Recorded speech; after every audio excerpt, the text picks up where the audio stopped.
request Dr. S.P. Agarwal, Principal of Ramanujan College, Delhi University, to please address this session.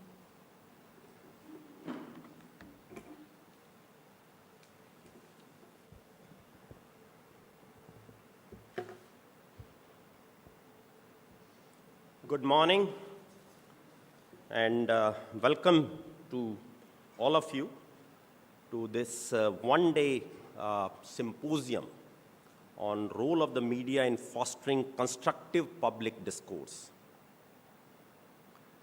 Well, in the first session, basically, my role is very, very limited. I have to chair this session. And there are experts with us. They will be sharing their expert knowledge with all of you. Our friend, basically, institutional friend, chief guest today, Professor Sanjay Dwivedi, DG, Indian Institute of Mass Communication. He needs no introduction. Most of you know, but youngsters should know that he is heading an institution which is basically a unique institution in the area of mass media and one of the best in the country. Our guest, Professor Pramod Kumar, again Dean Student Welfare from IMC.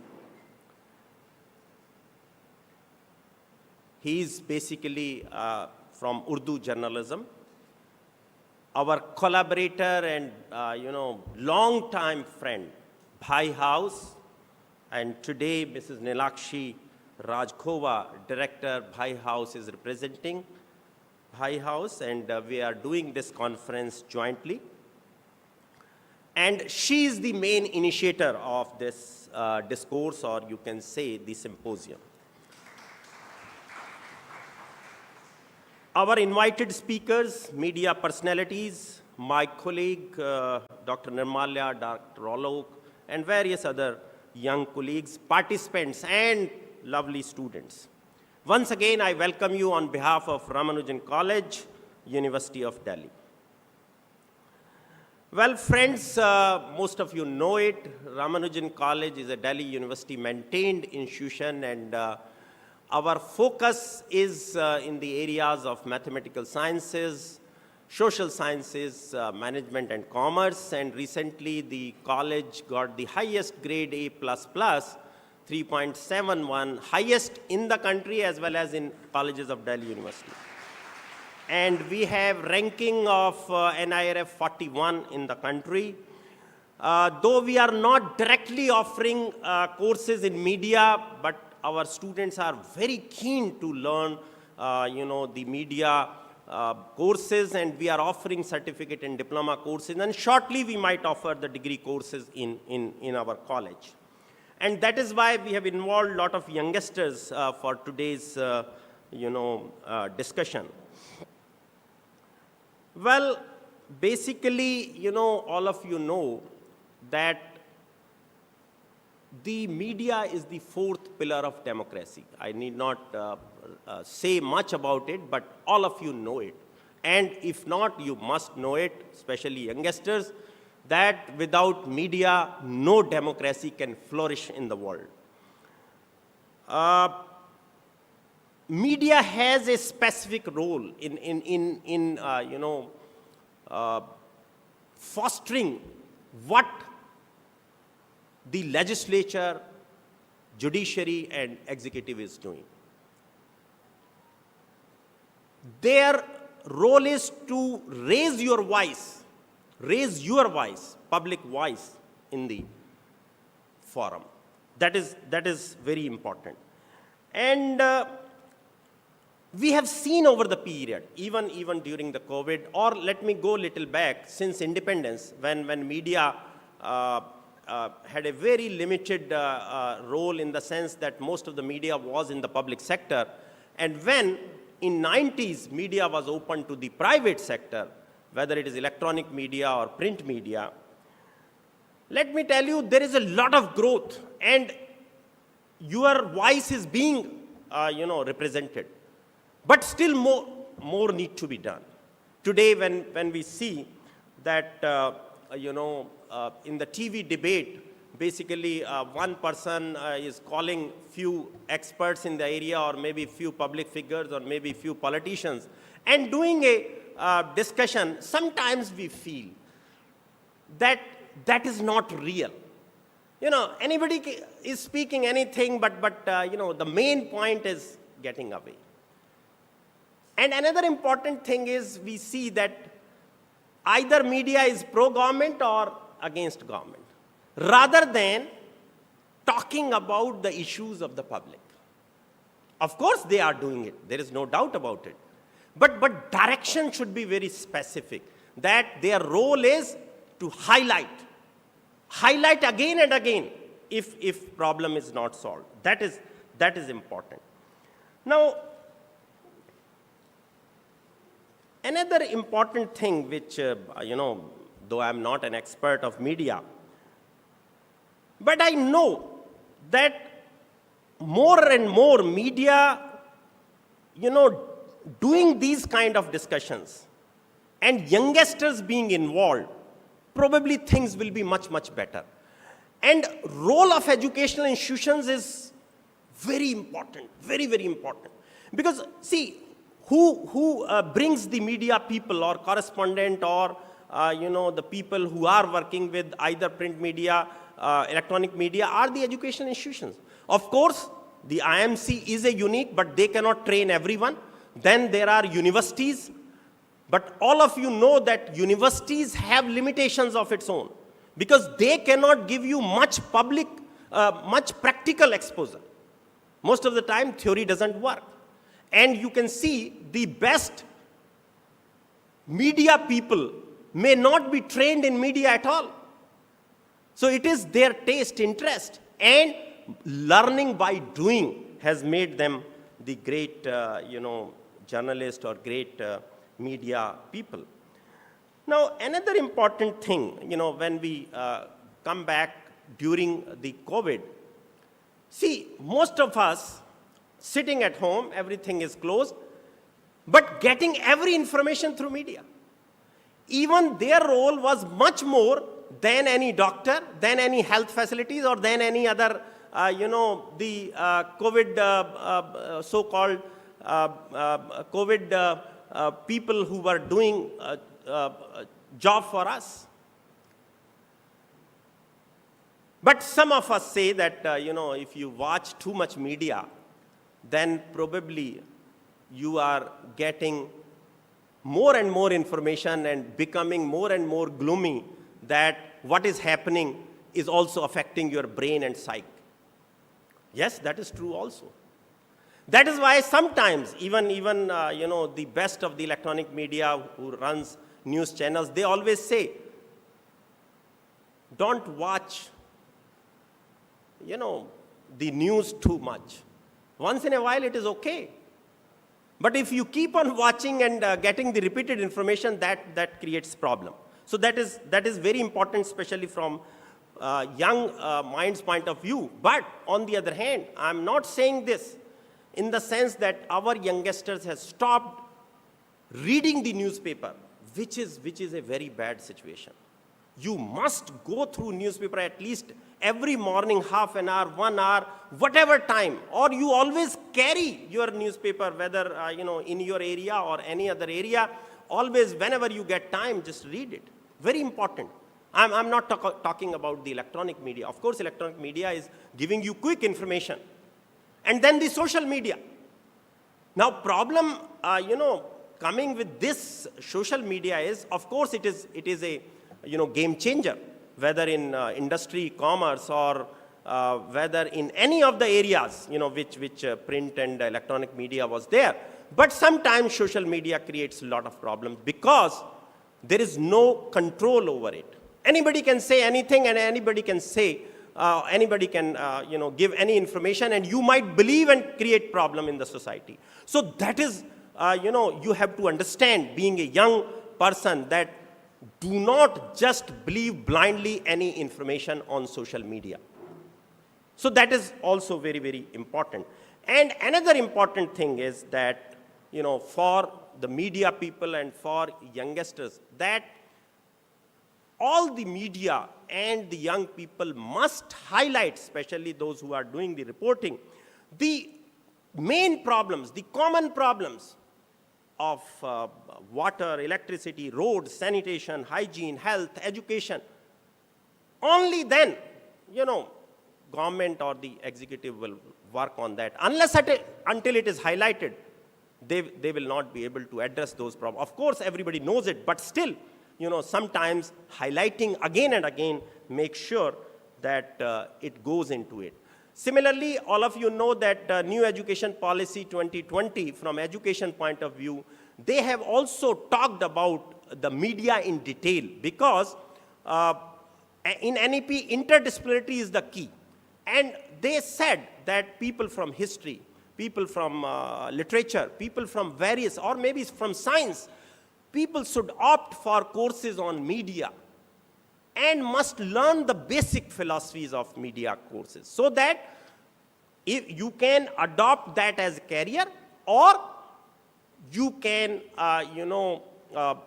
understand what exactly is needed as a media, person, or what exactly, you should be able to interpret which information is right and which is wrong. So that is very, very important. And then, the skills of writing and speaking are also very important if you, look into the media courses. So with this, thank you very much. Thank you to all the dignitaries and panelists with me. And now I invite Ms. Nilakshi Rajkova to welcome and introduce the concept. Thank you very much.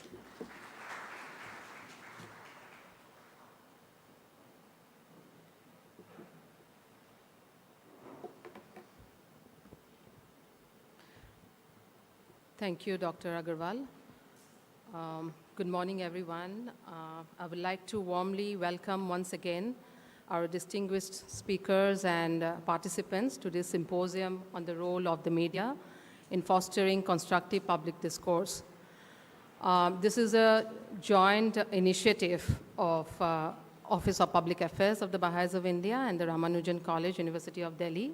We are really grateful to Ramanujan College, to Dr. Agarwal for supporting us in organizing this symposium today. This symposium is being organized to open up a space to explore how media can contribute to societal harmony and stimulate thoughtful conversations on issues facing humanity. I think Dr. Agarwal has also addressed many of these crises that humanity is facing today. The challenges that we are facing today indicate the need for a fundamental transformation in the way we live together in an increasingly interdependent world.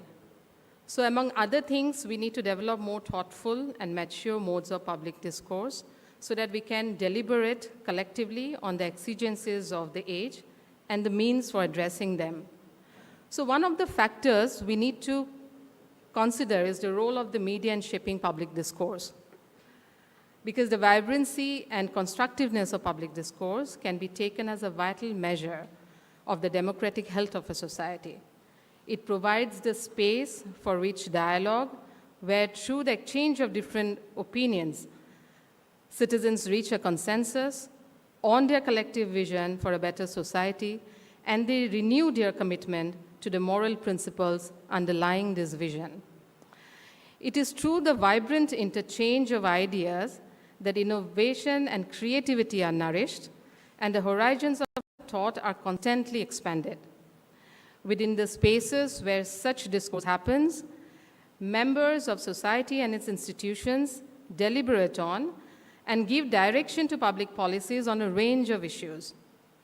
Not only does the healthy back and forth among citizens and between them and the institutions of society ensure the decisions and policies affecting the common weal benefit from the most thorough and thoughtful consideration, this process also builds bridges of mutual understanding between citizens, institutions, and communities, which is vital for strengthening the trust and good faith needed to collaborate on common goals.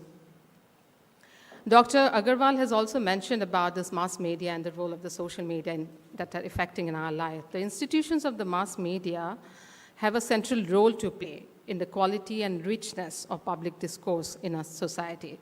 They provide citizens with reliable information on matters of concern to the public good.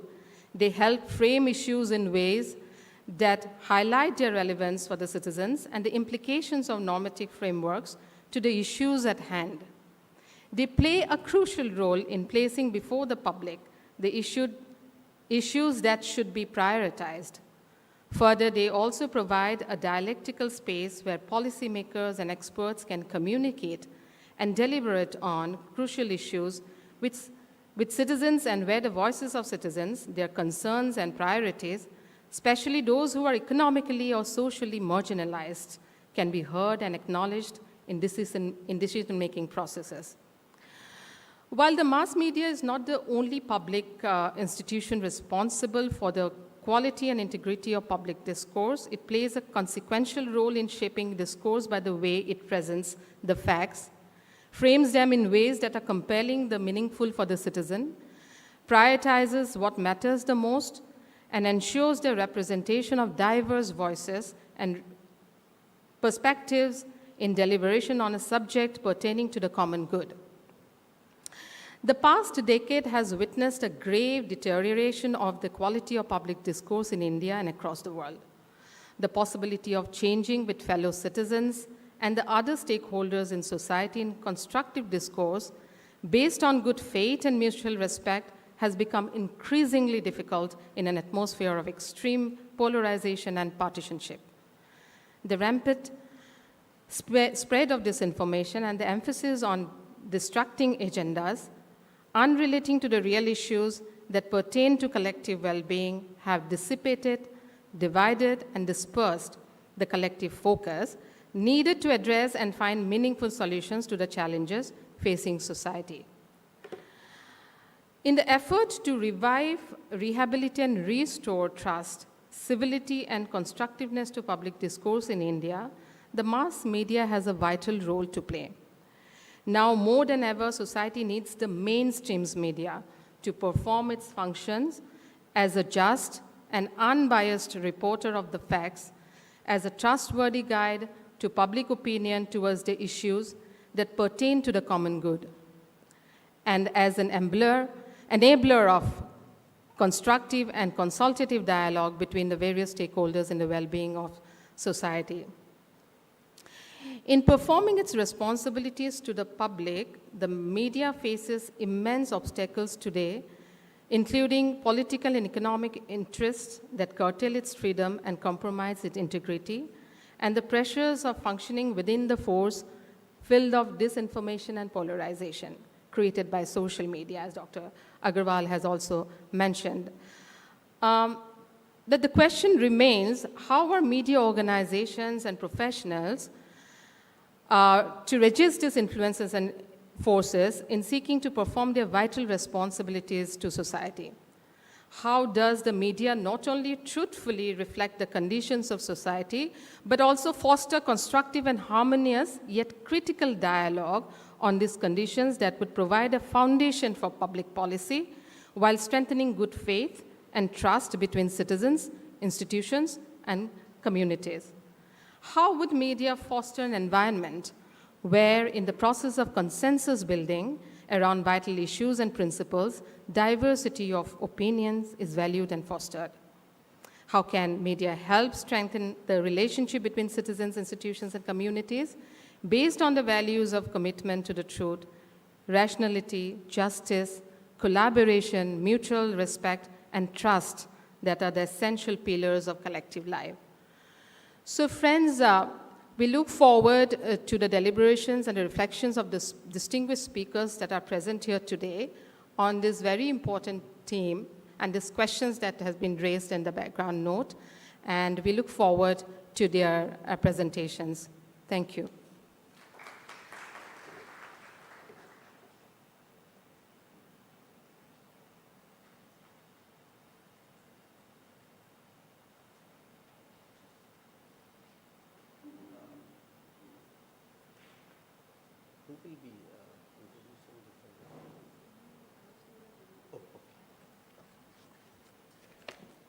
All right, friends.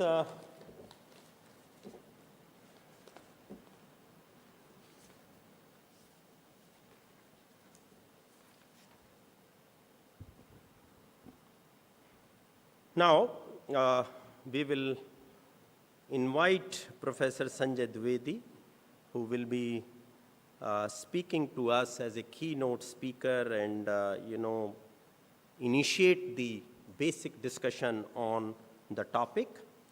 Before I invite him, let me briefly introduce Professor Sanjay Dwivedi. He is not only the director IMC New Delhi, but a well-known Indian journalist, editor, writer, columnist, media guru, academic administrator, and communication expert. During his journalism career spanning over a decade and a half, he has been associated with various notable media organizations including Dainik Bhaskar, Hari Bhumi, Nav Bharat, Swadesh, and InfoIndia.com. He was an integral part of the launch team of Chhattisgarh's first satellite channel, G24 Ghante Chhattisgarh, G24 Ghante Chhattisgarh. He has served as the Vice Chancellor and Registrar of Makhanlal Chaturvedi National University of Journalism and Communication, Bhopal.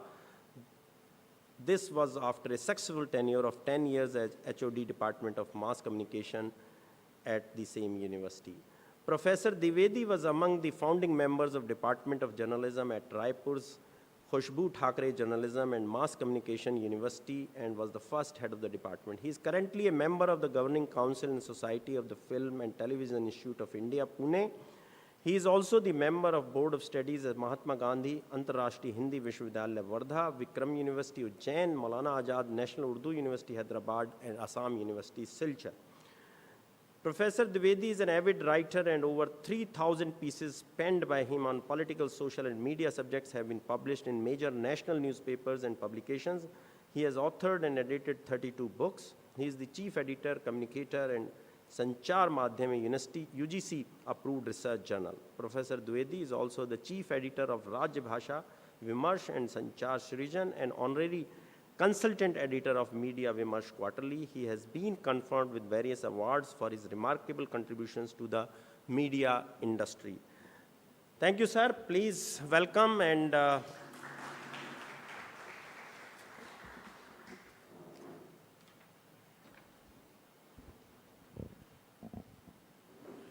Thank you professor Agarwal sir. आज के इस कार्यक्रम में मुझे बुलाने के लिए आदरणीय नीलाक्षी राजखोवा जी, उनका धन्यवाद। कार्यक्रम में उपस्थित professor Pramod Kumar ji, dean student welfare IIMC, मेरे दोस्त इंदौर से आए हुए डॉक्टर फाजिल, उनको देख के थोड़ी मेरी हिम्मत बढ़ी, कोई मध्य प्रदेश वाला भी यहाँ पे है। Shri Rohit Gandhi ji, editor in chief democracy news live, Rao Narendra Yadav ji, आदरणीय प्रोफेसर विनीता गुप्ता जी, एकता सावंत जी, और इस कार्यक्रम में उपस्थित प्यारे विद्यार्थियों और भाई को मानने वाले सभी दोस्तों, तीसरी बार मुझे यहाँ पे आने का मौका मिला है। 2 बार तो मैं नीलाक्षी जी की मौजूदगी में आया, एक बार उनकी गैरहाजिरी में आया कि देखो यहाँ चल क्या रहा है।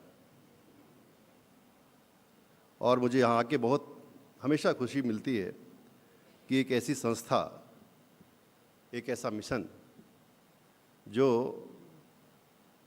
पूरी दुनिया के बारे में बात करता है, सिर्फ भारत के बारे में बात नहीं करता, और पूरी मानवता के कल्याण की बात करता है, सबको साथ लेकर चलने की बात करता है, और जिससे दुनिया सुंदर बन सकती है, जिससे दुनिया और बेहतर बन सकती है, जिससे दुनिया और खूबसूरत बन सकती है, उस मिशन पे काम करता है। तो इसलिए मैं आदरणीय मैडम राजखोवा जी और इनके सभी जो साथी इस काम में लगे हुए हैं, इस मिशन में लगे हुए हैं और एक पवित्र संदेश को लोगों तक पहुंचाना चाहते हैं, उसके लिए मैं आप सबका अभिनंदन करता हूं।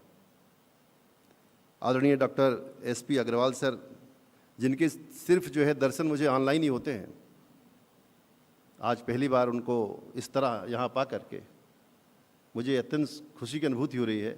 जाते समय आपको छू के भी जाऊँगा,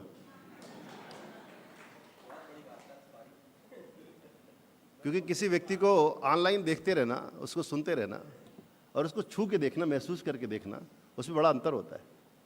पर हालात ऐसे थे, जब मैं आया दिल्ली तो मेरे साथ साथ कोरोना भी आया, तो इसलिए मिलना जुलना उस तरह से हो नहीं पाया जैसा होना चाहिए।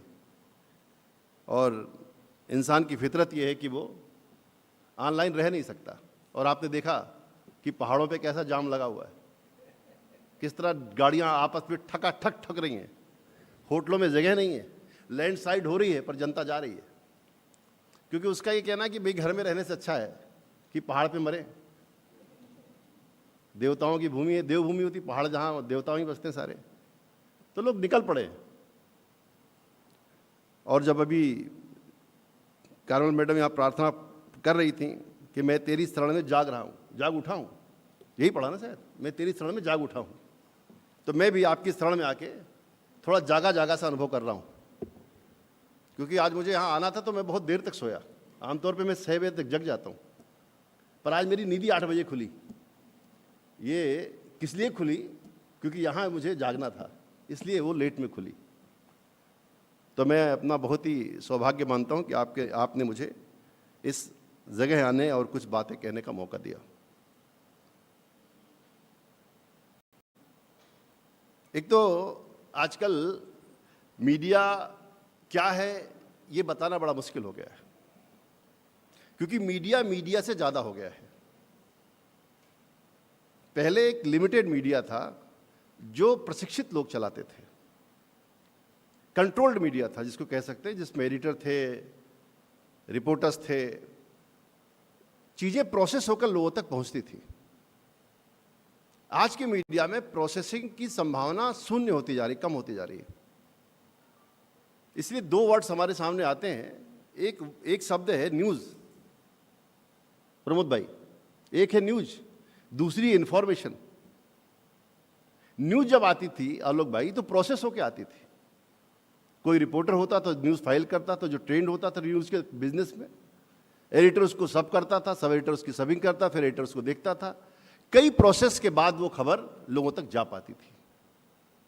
आज इंफॉर्मेशन का टाइम है, जिसके मन में आया उसने कुत्ता काट के खाया। जगीरा डाकू कहता है चाइना गेट फिल्म में, नीलाक्षी मैडम आप हिंदी फिल्में देखती नहीं, देखा करो थोड़ा सा। जगीरा डाकू है, चाइना गेट एक फिल्म है, उसमें कहता मेरे मन को भाया, मैंने कुत्ता काट के खाया। तो ऐसे ही आजकल न्यूज़ के साथ हो रहा है। न्यूज़ प्रोसेस होके नहीं जा रही है, न्यूज़ को बिना प्रोसेस किए देने वाले लोग भी पत्रकार बन बैठे हैं। उनसे मैंने कहा भैया आपका क्या मतलब खबर से? बोले नहीं मैं तो मीडिया एक्टिविस्ट हूँ। अरे हमने कहा यार एक्टिविस्टों से पूरा देश तबाह है, तुम भी आ गए इधर। बोले मीडिया एक्टिविस्ट, हमने ये क्या होता भाई? ये नई प्रजाति पैदा हुई है। जो है तो एक्टिविस्ट, उन्होंने खोल ओढ़ रखी जर्नलिस्ट की, और वे पूरे समाज में प्रदूषण पैदा कर रहे हैं, क्योंकि सोशल मीडिया का एक मुक्त मंच उनको मिल गया।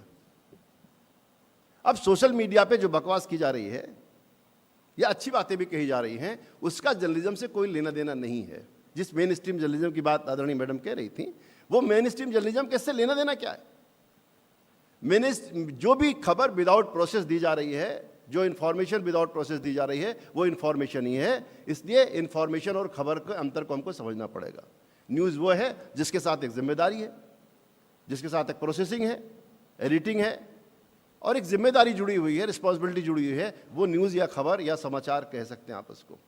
पर इन्फॉर्मेशंस को हम समाचार मानने की गलती न करें।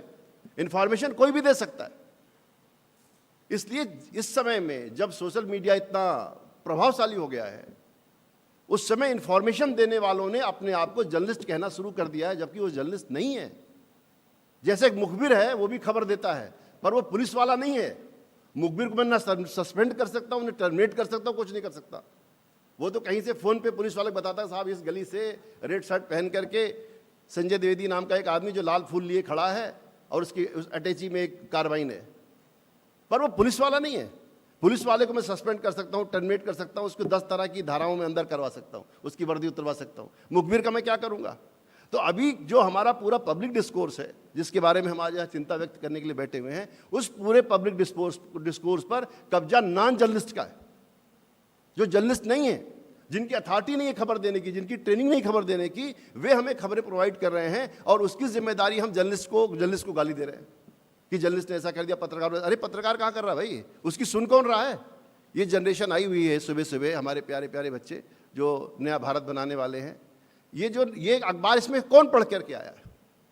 आप बताइए। हमें तो उम्मीद है कि अगर अच्छे बच्चे होंगे तो अखबार नहीं पढ़ते होंगे। तो जब अखबार पढ़ता नहीं है, टेलीविज़न देखता नहीं, तो बच्चा बिगड़ेगा कैसे? लोग कह रहे हैं मीडिया से बच्चा बिगड़ रहा है। अरे बच्चा अखबार पढ़ते ही नहीं है, टीवी देखता नहीं, अखबार पढ़ता नहीं, बिगड़ कैसे जाएगा हमारे बिगाड़ने से? हम तो कोशिश कर रहे हैं कि अखबार पलट ले भाई, ना पढ़ना तो पलट तो ले, कम से कम पलटने को भी तैयार नहीं है। मैंने अच्छे अच्छे घरों में देखा 5-5, 7-7 अखबार आते हैं स्टेटस सिंबल के नाते, पर अखबार पलटे नहीं जाते। जिस दौर में अखबार पलटे नहीं जा रहे हैं, टेलीविज़न देखे नहीं जा रहे हैं, उस दौर में बच्चा बिगड़ जा रहा है मीडिया से। अरे भाई गजब गजब की बात है। बिगड़ रहा होगा या बन भी रहा होगा, उसको जो भी बना रहा है वो सोशल मीडिया बना बिगाड़ रहा है। ध्यान रखिए आप।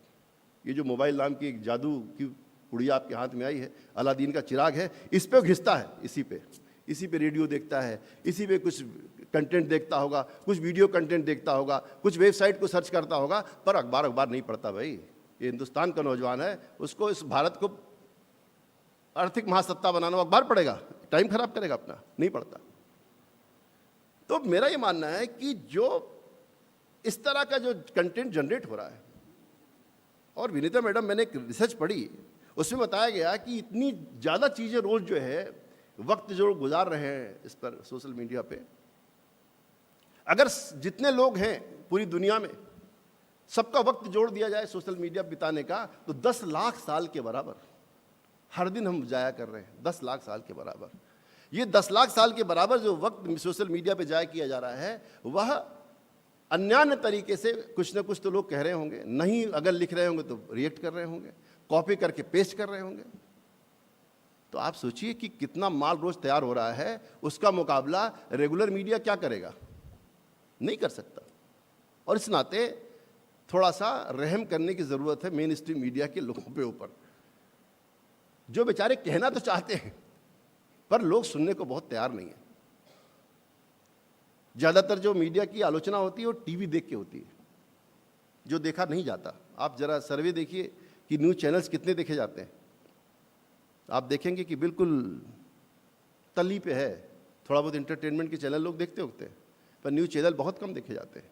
न्यूज़ चैनल इस देश में विमर्श बनाने के माध्यम नहीं बचे, ये ध्यान रखिए आप।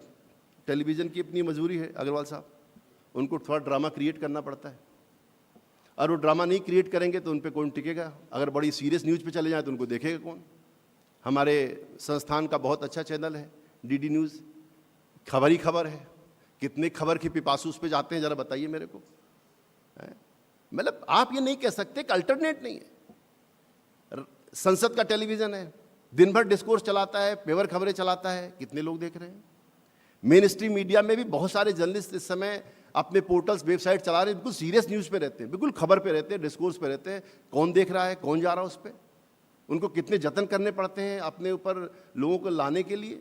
तो ये कहीं ना कहीं हमको देखना पड़ेगा कि हमने कैसा समाज बनाया है जो गंभीर विमर्शों पर, गंभीर खबरों पर जाना ही नहीं चाहता, और हम उसकी आलोचना भी करना चाहते हैं। हम जिन चीज़ों को देखते हैं या देखते रहना चाहते हैं, उन्हीं चीज़ों के हम सबसे बड़े आलोचक हैं। हमारे एक मित्र थे काफ़ी पहले, 10 साल पहले रायपुर में एक सेमिनार में, उन्होंने कहा मेरा बस चले तो मैं एकता कपूर को देश निकाला दे दूं। और मैंने देखा कि घर पर बैठ के वो एकता कपूर के ही सास कभी बहू और क्या क्या देखते रहते थे।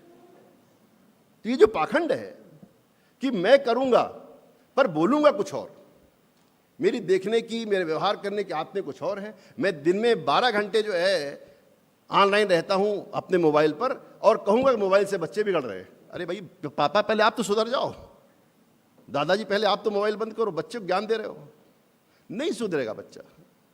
आप कह रहे हैं आप उस पर डिस्कोर्स पे जाइए, आप बुक्स पे जाइए, आप ओरिजिनल टेक्स्ट को पढ़िए, टेक्स्ट पे जाइए, लाइब्रेरी जाइए। आप गए आखिरी बार कब? आखिरी बार आपने कौन सी किताब पढ़ी? आखिरी बार आपने कौन सा अखबार पलटा या पूरा पढ़ा, या कौन सा एडिट पेज पे कौन सा आर्टिकल पढ़ के आप डिस्कशन किया? तो ये भी एक चीज़ है कि सोसाइटी में खबरों को कंज्यूम करने का तरीका बदल गया। लोग जहाँ से सीखते हैं वैसे ही बनते हैं, ये ध्यान रखिए।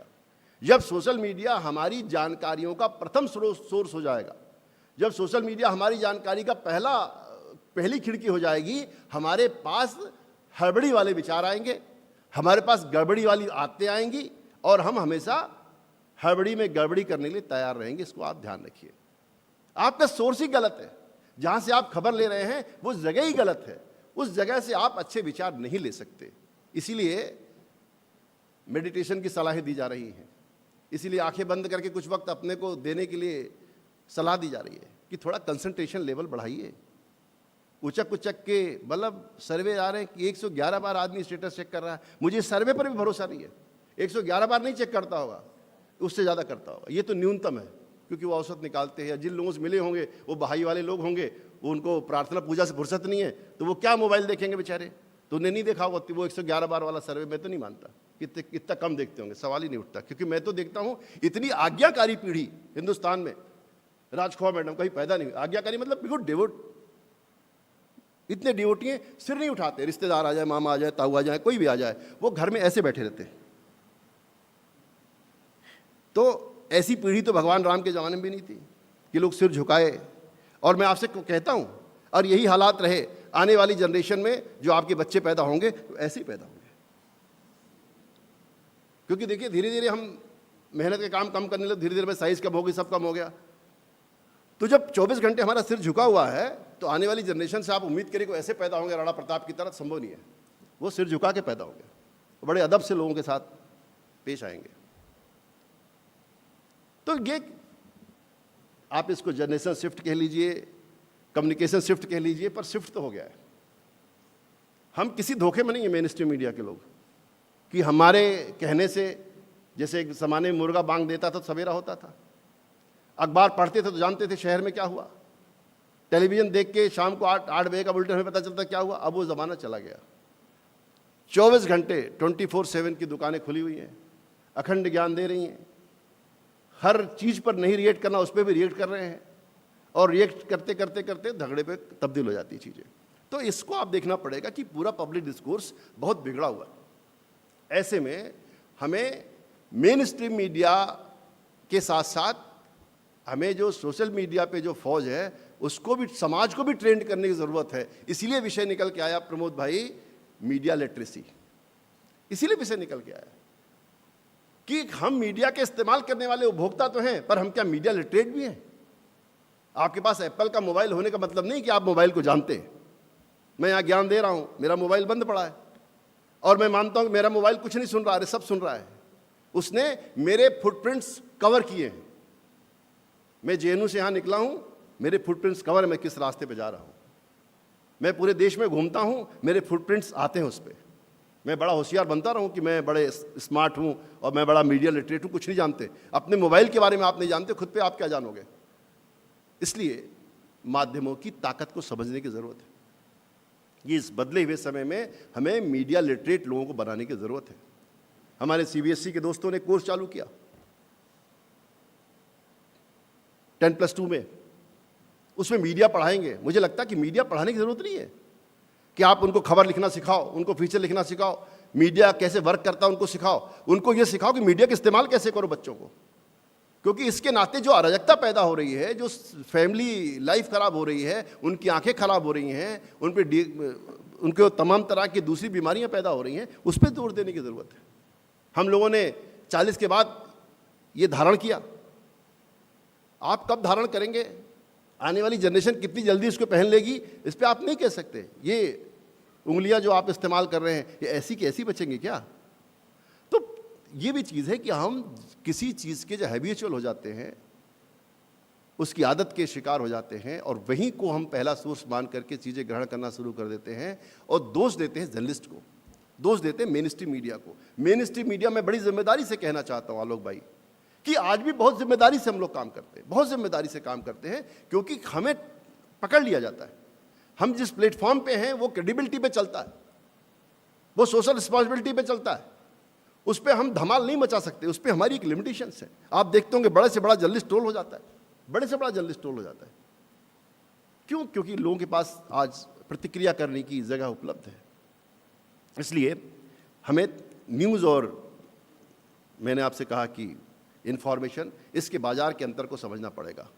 न्यूज़ के खिलाड़ी बहुत कम हैं, इन्फॉर्मेशन के खिलाड़ी बहुत ज़्यादा हैं। वो बाजार में उतरे हुए हैं, जो न्यूज़ की शक्ल में जर्नलिस्ट की शक्ल में अपना एक्टिविज्म, अपना विचार या अपनी विचारधारा को हम पे आरोपित करना चाहते हैं और माहौल को गंदा बनाना चाहते हैं।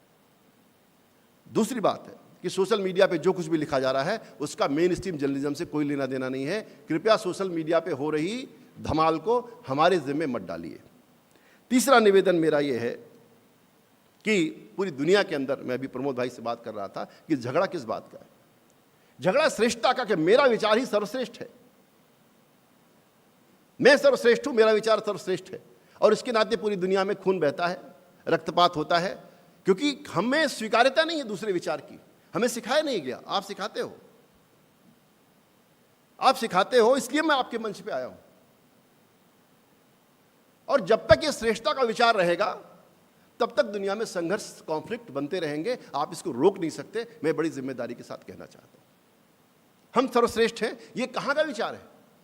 ये संभव ही नहीं है।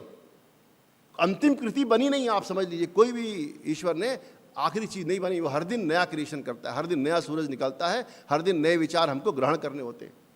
इसलिए हमारे ग्रंथ कहते हैं आनो भद्रा कर्तव्य यंत्र विश्वता, हमें चारों दिशाओं से कल्याणकारी विचार प्राप्त हों। हमने खिड़कियां दरवाजे बंद करके नहीं रखे हैं। हमें तो जो भी अच्छी बात कहेगा, अच्छे विचार हमें देगा, लोक मंगल की बात करेगा, उसके साथ खड़े हो जाएंगे। इसलिए हम आज भाई के साथ खड़े हैं, क्योंकि अच्छी बात कह रहे हैं, दुनिया के सुमंगल का विचार कर रहे हैं, लोक मंगल की बात कर रहे हैं, लोगों के कल्याण की बात कर रहे हैं, विश्व में सुख शांति हो, लोग एक दूसरे को स्वीकार करें, इसकी बात कह रहे हैं। और इसलिए दो अंग्रेजी के शब्द हैं रोहित भाई, दो शब्द हैं, एक है टॉलरेंस, एक है एक्सेप्टेंस। हम टॉलरेंस वाले लोग नहीं हैं, हम आपको बर्दाश्त नहीं कर रहे हैं, हम आपको एक्सेप्ट कर रहे हैं। आप जैसे भी हैं, प्रमोद भाई, रीता मैम, सभी लोग जैसे भी हैं उसी तरह हम आपको स्वीकार करते हैं। टॉलरेंस करना तो एक मजबूरी है कि हम टॉलरेट कर रहे हैं अग्रवाल साहब को कि आप इतने बड़े आदमी से 2 साल के बाद मिले। हम आपको एक्सेप्ट कर रहे हैं। आप ऑनलाइन भी मिले तो मुझे आपसे वही मोहब्बत है जो ऑफलाइन मिलने वाली नीलाक्षी जी से, बराबर ही प्रेम दोनों को प्राप्त है। क्योंकि ईश्वर को तो हम देखा नहीं, हमने ईश्वर को, भगवान को हमने देखा नहीं, फिर भी भगवान से प्रेम करते हैं, तो अग्रवाल साहब से कम क्यों करेंगे? आज देख भी लिया, तपस्या करने से भगवान भी उपलब्ध हो जाते हैं। आज देखिए सामने उदाहरण है। तो मेरा कहना है कि टॉलरेंस जो है, हम टॉलरेंस करने वाला विचार नहीं हमारा, भारत का जो विचार है, हम एक्सेप्ट करते हैं आप जैसे भी हैं, काले पीले नीले, ऊंचे नीचे, खोटे खरे, जैसे भी हैं। क्योंकि हर आदमी के अंदर कुछ अवगुण होते हैं, कुछ गुण होते हैं, कुछ खूबियां हर आदमी में होती हैं। एक शायर लिखता है, खूबियां तो उसमें होंगी कुछ जरूर, क्यों किसी के ऐब भी देखा करूं। अब कार्बन मैडम जैसा मैं गा नहीं सकता, इसका मतलब तो मैं खराब आदमी हूं। मैं भाषण तो अच्छा झाड़ रहा हूं, गाना नहीं गा पाया उतना अच्छा, प्रार्थना उतनी अच्छी नहीं कर सकता, पर दूसरे काम कर सकता हूं। शायद मैं बहुत अच्छे पौधे लगा सकता हूं, अच्छा गार्डनर हूं, बहुत अच्छी खेती कर सकता हूं, बहुत अच्छा खाना पका सकता हूं, लोगों की सेवा में हमेशा खड़ा रहता हूं। तो ये भी तो एक जिम्मेदारी है, ये भी तो काम है। हमारे कहते हैं जो देता है वो देवता है। आप गांव में जाइए, कोई आदमी दिनायत, फुल अकल कम होगी, खूब दिनायतदार होगा, सबकी सेवा में खड़ा रहता होगा, लोग कहते हैं बिल्कुल देवता आदमी है। पर हमने जो नया डिस्कोर्स है उसमें जो देवता आदमी है उसको मूर्ख भी कहा जा रहा है। इस बात की चिंता करने की जरूरत है कि हमने रूट्स को अपने छोड़ा है कहीं ना कहीं। इसी शहर के एक शायर हुए, बल्ली महारान की गलियों में बड़े हुए, गालिब क्या लिखते हैं? गालिब लिखते हैं, यूं तो मुश्किल है हर काम का आसान होना, आदमी को मैसर नहीं इंसान होना। यूं तो मुश्किल है हर काम का आसान होना, आदमी को मैसर नहीं इंसान होना। यानी इंसान बनने की प्रोसेस है। आप पैदा तो आदमी के रूप में हो जाते हैं, पर इंसान बनने की एक प्रोसेस है, उस प्रोसेस को पूरा करना पड़ता है, तब आप इंसान बनते हैं। और इसलिए हिंदू धर्म ग्रंथ भी कहते हैं मनुर्भव, मनुष्य बनो, क्योंकि आप मनुष्य नहीं हो, आपको मनुष्य बनने के लिए एक प्रोसेस पूरा करना पड़ता है। ये दिनायतदारी अपने अंदर पैदा करना पड़ेगी, सेवा की भावना पैदा करनी पड़ेगी, लोगों को एक्सेप्ट करना पड़ेगा, लोगों को साथ लेके चलना पड़ेगा। एक अगर सुंदर दुनिया बनानी है, एक बेहतर दुनिया बनानी है, ये कहने से नहीं होगा कि हम वसुधैव कुटुंबकम कह दें, वसुधैव कुटुंबकम कहें और अपने पड़ोसी का भी बुरा सोचते रहें। उसके पास नई गाड़ी आई तो हमने जाके खुरच दिया उसको, थोड़ा सा उसकी गाड़ी की हवा निकाल दी, ये विचार नहीं है। तो वसुधैव कुटुंबकम कहना और वसुधैव कुटुंबकम को जीना, ग्रंथ कह रहा है, क्या कहता है ऋषि? ऋषि कह रहा है, अयम निजा परोवेति गणना लघुचेति शाम उदार चरिता नाम तो वसुधैव कुटुंबकम। ये अपना है पराया है, ये बात छोटे मन के लोग करते हैं, और जो बड़े मन के लोग होते हैं उनके लिए पूरी दुनिया ही परिवार है। पर ये तो ऋषि कह रहा है, हम आप नहीं कह रहे। समस्या ये है कि हम धर्मों को, पंथों को अपने गाते हैं, उनके बारे में बोलते हैं, उनका जीवन में अप्लाई नहीं करते, और वो धर्म किसी काम का नहीं है, हमारे जीवन में नहीं उतरे। अच्छी बातें करने से कुछ नहीं होता, अच्छी चीजों को जीने से होता है। बाबा रामदेव कहते हैं, फाजिल साहब, बाबा रामदेव कहते हैं करने से होता है, करना पड़ेगा, सिर्फ कहने से नहीं होगा। मंच पर आकर अच्छी अच्छी बातें करना, या तो हमारे यहाँ इसके बारे में तो एक्सपर्टीज है लोगों की, सारा ज्ञान दूसरों के लिए। तुलसीदास जी लगते हैं, पर उपदेश कुशल बहु तेरे। दूसरों को उपदेश देने में तो मास्टरी हमारी है, हिंदुस्तानियों जैसा मास्टर इस दुनिया में कोई नहीं है, सबसे आगे होंगे हिंदुस्तानी ज्ञान देने में। ज्ञान को अगर अप्लीकेबल नहीं बनाया, ज्ञान को जीवन में नहीं उतारा, और ये सिर्फ हम मीडिया की बात नहीं करते, हम तो इसकी बात कहते हैं, अच्छे मनुष्य का निर्माण होगा तब अच्छे पत्रकार का भी निर्माण होगा। ये जो भाई जैसी संस्थाएं हैं, जितने हमारे आध्यात्मिक संगठन हैं, ये क्या काम कर रहे हैं? ये यही काम कर रहे हैं, अच्छे मनुष्य का निर्माण। जब अच्छे मनुष्य का निर्माण होगा तो अपने आप अच्छे जर्नलिस्ट भी मिलेंगे, अच्छे डॉक्टर भी मिलेंगे, अच्छे राजनेता मिलेंगे, अच्छे प्रशासक मिलेंगे, सब लोग अच्छे होंगे।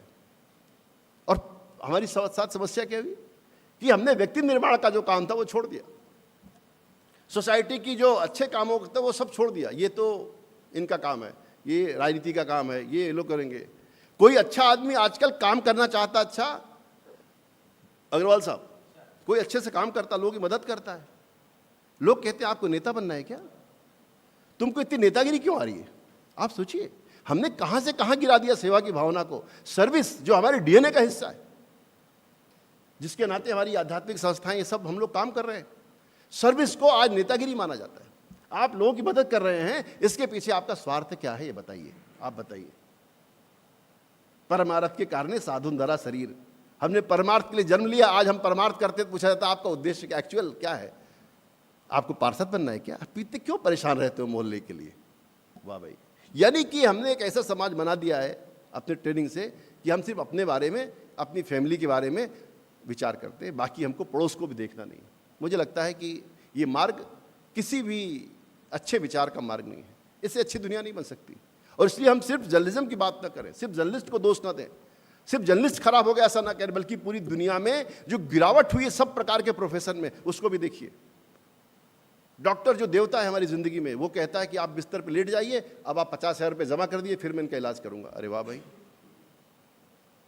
न डॉक्टर वैसे, न वकील वैसे, न टीचर वैसे, न प्रोफेसर वैसे, कोई भी वैसा नहीं है। एक जो मजदूर है वो भी सोचता है कि मैं 2 घंटे बीड़ी पी लूं और 6 घंटे काम करूं। सब ने अपने लिए सरल मार्ग तलाश रखा है। मुझे लगता है कि ये मूल्यों की गिरावट है, ये वैल्यूज का नीचे गिर जाना। इसलिए हमें हर क्षेत्रों में वैल्यूज कैसे स्थापित हो इसके लिए काम करना पड़ेगा। और इसलिए 2 तरह की बातें मैं आपसे कहना चाहता हूं। पहला यह है कि हम वैल्यू बेस्ड सोसाइटी खड़ी करें,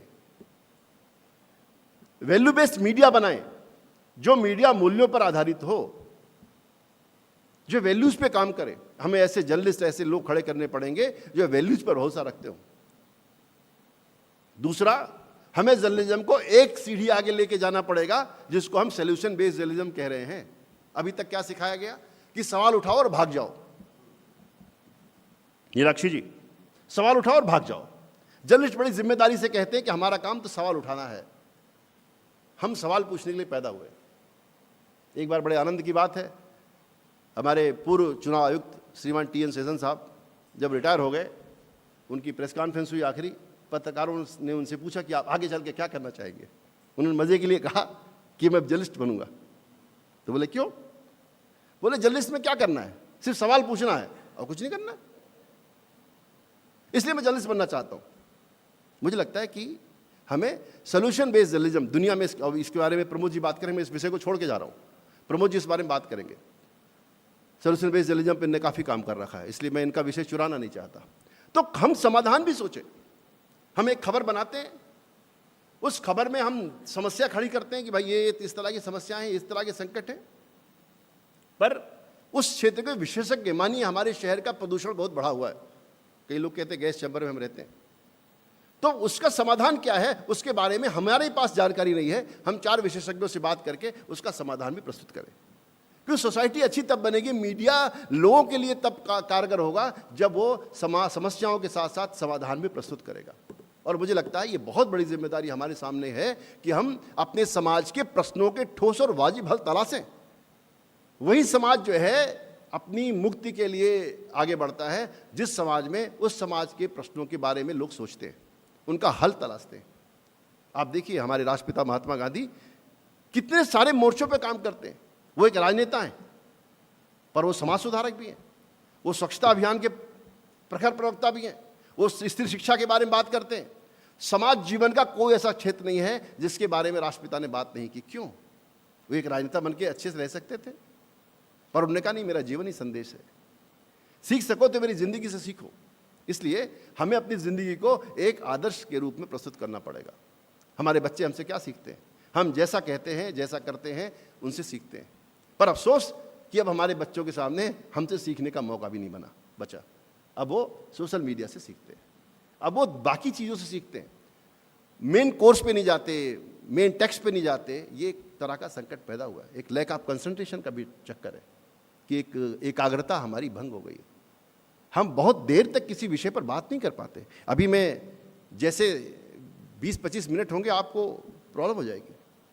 तो ये जो लैक ऑफ कंसंट्रेशन है वो बनाने की ज़रूरत है। इसलिए आध्यात्मिक संगठनों की शरण में जाना जरूरी है। किसी न किसी स्पिरिचुअल पथ पे अगर आप नहीं चलेंगे, आपका पूरा व्यवसाय, पूरा काम और आपका जीवन भी उतना बेहतर नहीं हो पाएगा जितना आप बेहतर बनाना चाहते हैं। आप देखिए जो लोग भी उत्कर्ष पे गए उनके रोल मॉडल्स कौन हैं? जो भी बड़े, आप अन्ना हजारे को लीजिए, लेटेस्ट विवेकानंद। कोई ना कोई आपकी ज़िंदगी में स्पिरिचुअलिटी की स्पेस होनी चाहिए। अगर आपकी ज़िंदगी में स्पिरिचुअलिटी की स्पेस नहीं है, आप स्पिरिचुअल लाइफ नहीं जी रहे हैं, अपने काम में आप डिलीवर नहीं कर सकते जैसा आपको करना चाहिए। ये मैं बड़ी जिम्मेदारी से कहता हूँ, बहुत जिम्मेदारी से कह रहा हूँ। इसलिए हमारा काम यानी हमारा जीविका और जीवन अलग अलग चलने चाहिए। अगर जीवन और जीविका दोनों एक हो गए, आपका जीवन अच्छा नहीं चल सकता। नष्ट हो जाएगा मैं नहीं कहता, पर अच्छा नहीं चल सकता। हमारा प्रोफेशन जर्नलिज्म हो सकता है, मेरा प्रोफेशन डॉक्टरी हो सकता है, मेरा प्रोफेशन मास्टरी हो सकता है, मैं टेलरिंग का काम कर सकता हूं, पर यह मेरा जीवन नहीं है। जीवन मेरा अलग है। जब मैं घर लौटूं अपने, तो घर में डीजी को नहीं लौटना, घर में एक पिता को लौटना, एक पति को लौटना, एक पुत्र को लौटना, एक भाई को लौटना, एक बहन को लौटना। घर पर अगर प्रिंसिपल साहब लौटेंगे प्रॉब्लम हो जाएगी।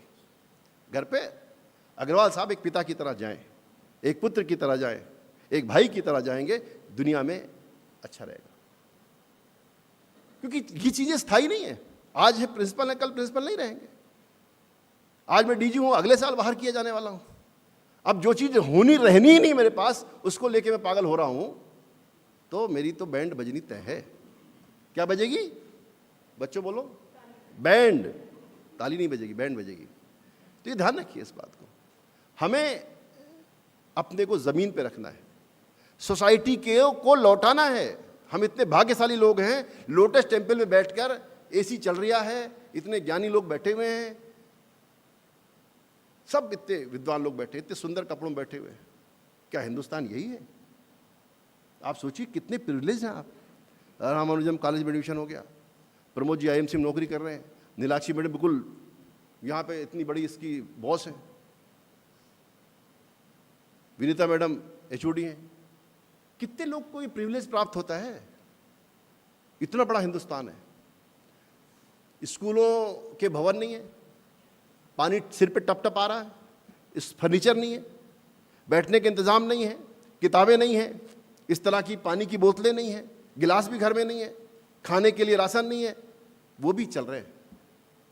इसलिए अगर ईश्वर ने इतना कुछ हमको बख्शा है, भाई ये तो आपका किया नहीं है ना, कि आपने किया सारा, ईश्वर ने हमें दिया है और उसकी कृपा से मिला है, जिसकी शरण में आप जाग उठे। तो अगर आप जाग उठे हैं उनकी शरण में आकर के, तो अब आपके वापसी करने का वक्त है। इतने अच्छे कॉलेज से पढ़कर, इतनी अच्छी संस्थाओं में काम करके अगर हम लोगों को वापस नहीं करते, तो हमारी जिंदगी का मतलब क्या है? तो सिर्फ पेट भरने के लिए नहीं, सिर्फ अपनी ज़िंदगी के लिए नहीं, दूसरों के बारे में विचार करिए। दुनिया भी अच्छी बनेगी, जर्नलिज्म भी अच्छा बनेगा और हमारे परिवार भी अच्छे बनेंगे। और जब हम इस दुनिया को छोड़ के जा रहे हैं तो लोग हमें एक अच्छे मनुष्य के रूप में याद करेंगे। आज के इस मौके पर मुझे इतना ही कहना था। मुझे यहाँ बुलाने के लिए आप सबका बहुत बहुत धन्यवाद। नीलाक्षी मैडम खासकर धन्यवाद कि उन्होंने मुझे यहाँ बुलाया और बातें करने का मौका दिया। Thank you.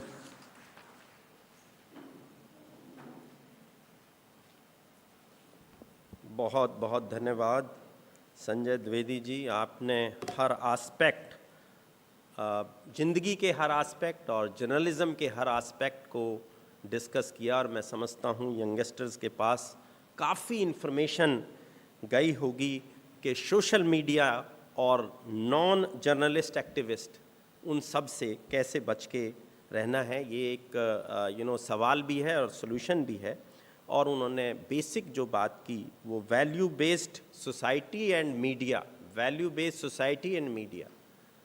देखिए, मैं आपको यहाँ एग्जांपल दे रहा हूँ कि हमने जो ये कॉलेज रामानुजन आज जिस स्टेज पर है, देशबंधु इवनिंग कॉलेज के नाम से जाना जाता था और एक centre for ethics and values 2010 में इस्टेब्लिश किया और देखिए अब हम कहाँ पर हैं। तो ये वैल्यू एजुकेशन का ही सब रोल है। अभी एक बड़ी इम्पॉर्टेंट बात द्विवेदी जी ने कही कि मैं आज प्रिंसिपल हूँ, वो डीजी हैं, हम ये देखते रहते हैं कि हमें नेक्स्ट क्या करना है। हम अपने काम को भूल जाते हैं। वो डीजी का काम नहीं कर रहे, वो ये देख रहे हैं कि मुझे अगली असाइनमेंट क्या मिलेगी। मैं ये देख रहा हूँ कि मैं वाइस चांसलर कैसे बनूंगा, मैं अपने काम को भूल रहा हूँ। ये बड़ा प्रॉब्लम है इस सोसाइटी का। तो इसका भी बहुत इम्पॉर्टेंट चीज़ है कि हमें जो असाइनमेंट दी जाती है पहले उसको ध्यान करें। मिलना ना मिलना वो वहाँ ऊपर वाले के हाथ में है और उस पर बहुत इम्पॉर्टेंट है। और सबसे इम्पॉर्टेंट बात जो उन्होंने कही कि मीडिया और जर्नलिज्म में भी प्रॉब्लम ये है कि एजुकेटेड जो लोग हैं, एजुकेटेड जर्नलिज्म, एजुकेटेड मीडिया, उनका एक स्पेसिफिक रोल है, ना कि किसी भी मीडिया पर्सनैलिटी का। उसके बहुत सारे एग्जांपल्स हैं, मैं भी आपके साथ, बट हमारे पास समय नहीं है। तो मैं अपने नेक्स्ट स्पीकर को इनवाइट करूंगा। थोड़ा हम सर लेट चल रहे हैं प्रमोद जी, तो गुजारिश है आप अपना वक्तव्य 10 मिनट में ही कोशिश करें। Pramod ji central university of Himachal Pradesh से उन्होंने अपना कैरियर शुरू किया, धर्मशाला से, as an assistant professor, centre for Deen Dayal Upadhyaya studies. Sir, उस यूनिवर्सिटी से हमारा भी बड़ा लिंक है। हमारे भी एक प्रोफेसर वहाँ गए थे पॉलिटिकल साइंस में, professor Gautam. He joined the Indian Institute of Mass Communication in October 2020 as professor in English journalism. वो English journalism में हैं और he has an additional charge of Urdu journalism, course director. He is also Dean Student Welfare, HOD Outreach and Placement, and editor of IMC's prestigious research journal Sanchar Madhyam. So we welcome Professor Pramod Kumar.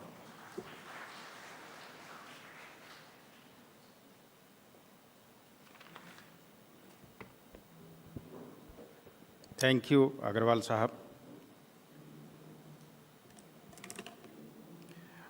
Professor doctor Sanjay Dwivedi ji, honourable director general of IMC, doctor SP Agarwal ji, Nilakshi ji, मेरी बड़ी बहन और journalism में मेरी senior professor Vinita Gupta ji, बहुत दिनों बाद आज विनीता जी से मिलना हुआ है। After the inspiring words of Professor Sanjay Dwivedi, I feel I have nothing special to share at this moment. But the issues that he has raised, particularly the solution-based journalism and also media literacy, I think these are the two very important key takeaways today from his speech. मुझे याद आ रहा है कि 99 की एक घटना doctor APJ Abdul Kalam ने 2007 में सुनाई थी, जब वो रामनाथ गोयन का अवार्ड दिल्ली में दे रहे थे। रामनाथ गोयनका अवार्ड के बारे में ज़्यादा विस्तार से बताने की आवश्यकता नहीं है। उन्होंने कहा कि 99 में मैं तेल अवीव गया और जब मैं वहाँ गया तो खबर चल रही थी टीवी चैनल्स पर कि लेबनान बॉर्डर्स पर हमास का अटैक हुआ और जिसमें बहुत कैजुअल्टी हुई, बहुत डिस्ट्रक्शन हुआ। जैसा इंडिया में देखते हैं, उन्होंने नेक्स्ट डे के अखबार देखे, बड़े साइंटिस्ट थे, अखबार आए उनके पास, तो सारे अखबार के पन्ने पलटे। उन्होंने कहा कि वो जो कल बॉर्डर पर हमला हुआ, टेररिस्ट अटैक हुआ, उसकी कोई खबर नहीं है, फ्रंट पेज पर कोई खबर नहीं। वो पन्ने पलटते रहे, वो कहते हैं कि अंदर के एक किसी पेज पर मुझे सिर्फ एक कॉलम की खबर मिली, लेबनान बॉर्डर पर टेररिस्ट अटैक, बहुत कैजुअल्टी और बहुत डिस्ट्रक्शन, और खबर अंदर के पेज पर एक कॉलम में। अब आप सोचिए, अगर इस प्रकार की घटना हिंदुस्तान में कहीं हुई होती तो वो खबर कहाँ छपती? फ्रंट पेज पर फर्स्ट लीड होती। और जब फ्रंट पेज पर फर्स्ट लीड डिस्ट्रक्शन, वायलेंस और इस प्रकार की चीजों को हम देंगे, तो उसके बाद the topic that we are discussing today, the role of the media in fostering constructive public discourse. जब हम आतंकवादियों की घटनाओं को, आतंकवाद की घटनाओं को, उनके डिस्ट्रक्शन को, उनके एजेंडे को जब हम फ्रंट पेज पर स्पेस देंगे, तो उसके बाद हम ये एक्सपेक्ट करें कि कंस्ट्रक्टिव डिस्कोर्स होगा। आप आज कोई भी अखबार उठा लीजिए, प्रोफेसर संजय द्विवेदी जी ने बहुत विस्तार से चीज़ें बताई हैं। आप कोई भी अखबार सुबह उठा लीजिए, कोई भी टीवी चैनल आप ऑन कर लीजिए, और जो सो कॉल्ड मीडिया पोर्टल्स हैं, न्यूज़ पोर्टल्स हैं, आप उन्हें ओपन करिए। आप पोर्टल को स्क्रॉल कीजिए, आप अखबार के पन्ने पलटिए, आप टीवी चैनल के देखिए, खबर देखिए और डिबेट देखिए। उसके बाद मन में क्या भाव आएगा? माहौल बहुत खराब हो गया है, आपके अंदर नेगेटिव वाइब्रेशंस होंगे। आप सोचिए, जब आप सुबह अखबार पढ़ते हैं, मेरी जो एज ग्रुप के लोग हैं वो तो अखबार पढ़ते हैं अभी भी, इसलिए प्रिंट को कम से कम अगले 20-25 साल कोई खतरा नहीं, जब तक हम जैसे रीडर हैं। हम लोगों की आदत है कि हम अखबार पढ़ते हैं, हम टीवी चैनल देखते हैं, लेकिन अखबार भी पढ़ते हैं। जब आप सुबह नेगेटिव न्यूज़ पढ़ेंगे तो आपके मन में क्या वाइब्रेशन होगी? एक अजीब सा आपके मन में आएगा कि ये दुनिया बहुत खराब हो रही है, और फिर आप कहेंगे कि अगर यही हालत रही तो हमारे बच्चों का क्या होगा? हम उनके लिए कैसी दुनिया छोड़ के जा रहे हैं? यही हमारा जो आज का टॉपिक है वो बहुत महत्वपूर्ण है। आप सोचिए, अगर आपको, प्रोफेसर द्विवेदी जी ने कहा है कि मीडिया में आज हालत ये हो गई कि सवाल खड़े करो और भाग जाओ। ये कहाँ लिखा है कि आप सवाल खड़े कर रहे हैं? अच्छी बात है, मीडिया सवाल नहीं खड़े करेगा तो कौन करेगा, लेकिन आपको समाधान की भी तो बात करनी चाहिए। अगर किसी प्रॉब्लम का कोई सॉल्यूशन है, आपको वो भी डिस्कस करना चाहिए, आपको उसे भी स्पेस देना चाहिए। और यहीं पर हमारा मीडिया पिछड़ रहा है, यहीं से हमारे रीडर्स के, जो हमारे मीडिया के जो रीडर्स हैं, ऑडियंस है, वो उससे छूट रहा है।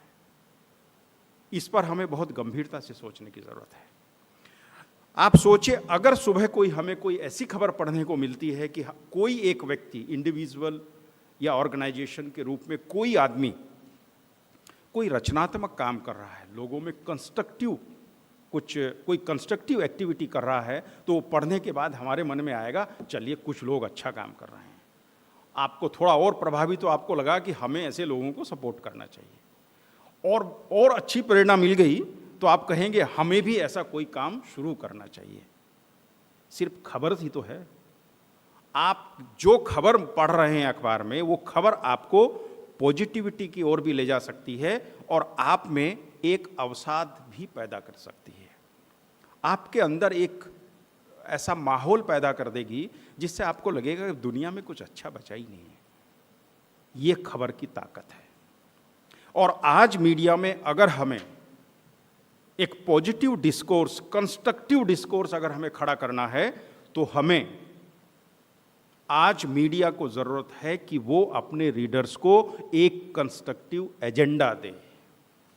जिस पर वो सोचें, विचार करें और इस समाज को, इस देश को कुछ रीपे करने की बात करें, जिसकी प्रोफेसर द्विवेदी जी ने बात की है। हमें जो मिला है, हम समाज को, देश को क्या रीपे कर रहे हैं। तो प्रोफेसर अग्रवाल जी ने समय की मर्यादा शुरू में रख दी थी, इसलिए मैं उसे क्रॉस नहीं करूंगा। मैं सिर्फ यही निवेदन कर रहा हूं कि मीडिया को एक एजेंडा पॉजिटिव अपने रीडर्स को देना पड़ेगा, सो दैट कि वो एक समाज में बदलाव का काम करें और हम सब as a reader, as a audience, हम भी उस बदलाव में सहभागी बने। तब देश में एक पॉजिटिव इन्वायरमेंट होगा। मैं फिर एक बात रिपीट कर रहा हूं कि मैं ये बिल्कुल नहीं कह रहा हूं कि मीडिया को आंख मूंद लेनी चाहिए। मैं आंख मूंदने के लिए नहीं कह रहा हूं। जो समाज में कहीं भी, सिस्टम में कहीं भी कुछ अगर गलत हो रहा है, उसके बारे में आवाज मीडिया को उठानी है, लेकिन हम आवाज उठाते समय सवाल खड़े करके भागे नहीं, हम समाधान की भी चर्चा करें। और समाधान आज पूरे विश्व में चर्चा हो रही है। सिर्फ 1 मिनट लूंगा। बीबीसी और न्यूयॉर्क टाइम्स ने 2017-19 में, आप रिसर्च अभी गूगल कर सकते हैं, अपने ऑनलाइन ऑडियंस पर जो रिसर्च किया है, उसकी फाइंडिंग्स क्या है।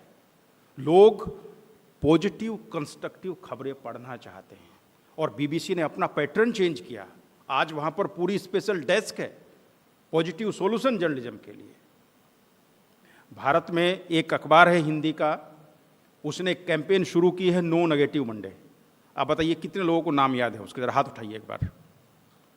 हिंदी का एक अखबार है जिसने एक कैंपेन शुरू की है, नो नेगेटिव मंडे, और मंडे को वो नेगेटिव खबर नहीं छापता, बहुत इंस्पायरिंग खबर का कवर पेज पे छापता। जरा बताइए एक बार, जिसे मालूम है हाथ खड़ा कीजिए।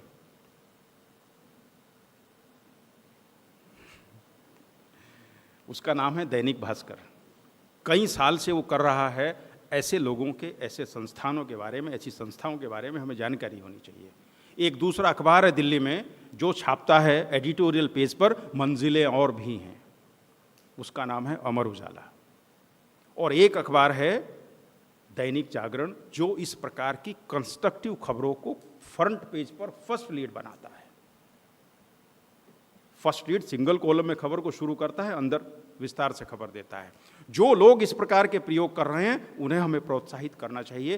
बात सिर्फ ये है कि अगर अपने रीडर्स को आप एक अच्छा पॉजिटिव एजेंडा दे रहे हैं तो समाज में बदलाव आएगा, और अगर आप नेगेटिविटी फैला रहे हैं अपने रीडर्स खोरेंगे और समाज को भी हम कहीं ना कहीं दिग्भ्रमित कर रहे हैं। हमारे ऑडियंस हमारे हाथ से निकल जाएंगे। मीडिया को, हम सबको इस पर गंभीरता से विचार करना चाहिए। मैं भाई ऑफिस का बहुत बहुत आभारी हूँ कि उन्होंने मुझे लास्ट मोमेंट पे ही सही यहाँ पर अपनी बात रखने का मौका दिया है। बहुत बहुत आभार, धन्यवाद।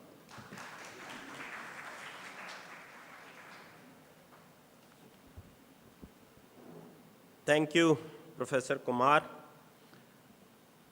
You have very rightly pointed out that constructive, positive discourse is very important, or constructive agenda is very important. And main important thing he highlighted, that even in spite of the fact that there are a lot of negativity or negative news, whether in electronic or print media, but that should not overpower you with your positive intent. That is very important. Another important thing I would say, and then we will finish this. See, the basic, takeaway from this is that first of all, you need to be a good human being to become a good media person, which Professor Sanjay Dwivedi said. Another important thing is education is important to, change our youth, or to make us most wiser people. But that in itself is not complete unless until the spiritual education is combined with that. We want to become Vishwa Guru. How can we Vishwa Guru? हमारे पास ऐसा क्या चीज़ है जिससे विश्व गुरु बनेंगे?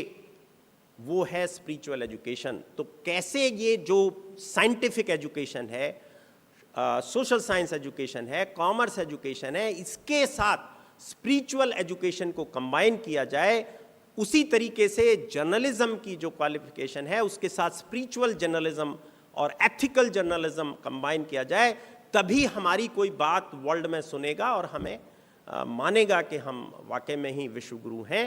तो with this note once again I thank our chief guest Professor Dwivedi, I thank Professor Pramod Kumar, and I finally thank Mrs. Nilakshi Rajkova and Bhai House, who has been so open-hearted to this institution that we have been doing several programs with them. During COVID there was a break, but we will revive that, and we will definitely keep on doing something or the other for the betterment of the society and for the betterment of the youth. Thank you very much.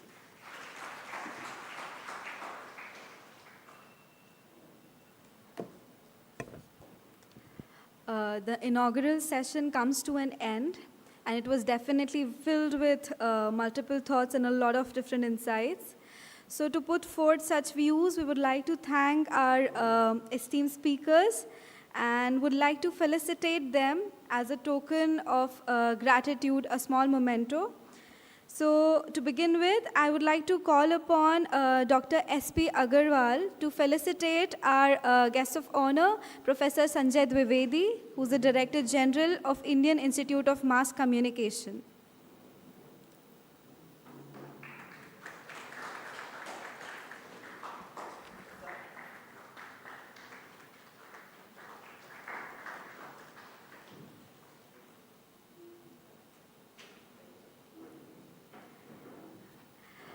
Next, I would like to request Mrs. Nilakshi Rajkova, the Director of Office of Public Affairs of the Baha'is of India, to please felicitate Professor Dr. Pramod Kumar, Dean Students Welfare and Course Director, Urdu Journalism, IIMC.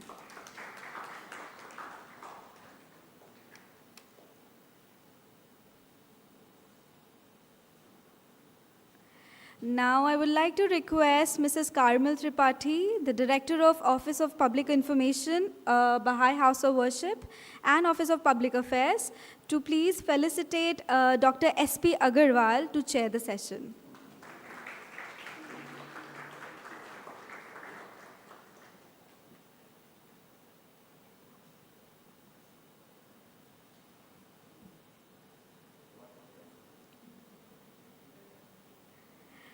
Thank you so much. Now we would like to request our speakers to have a group photograph in front of the dais all together. Yeah, on that side. Yeah.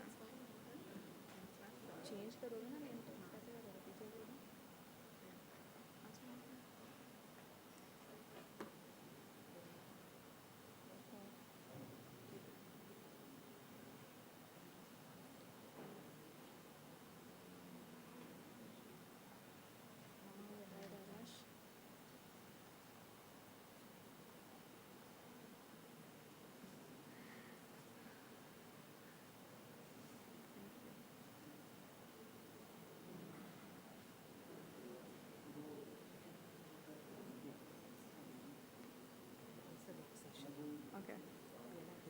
Do I have to call the speakers also?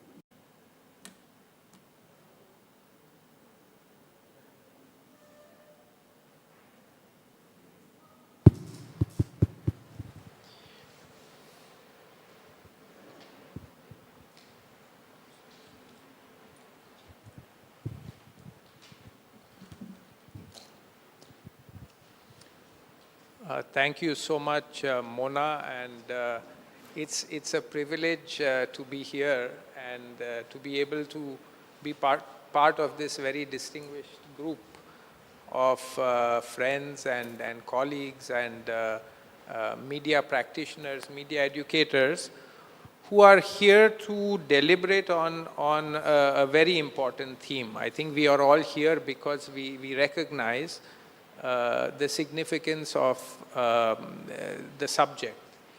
And this morning during the inaugural session, a lot of our thinking was directed towards the role of the journalist. But I think before passing on to the speakers, I just wanted to bring to the attention of everyone, that there is another very important component to the theme of our discussion, which is public discourse.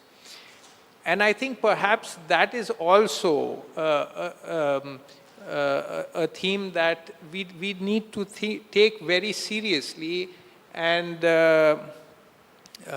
give a lot of attention to, because like Nilakshi was mentioning this morning, the health of our society depends on how well we as a society are able to converse with each other, to think together, to be able to express different opinions which are well informed, which allow us to come to a consensus that is able to bring people together.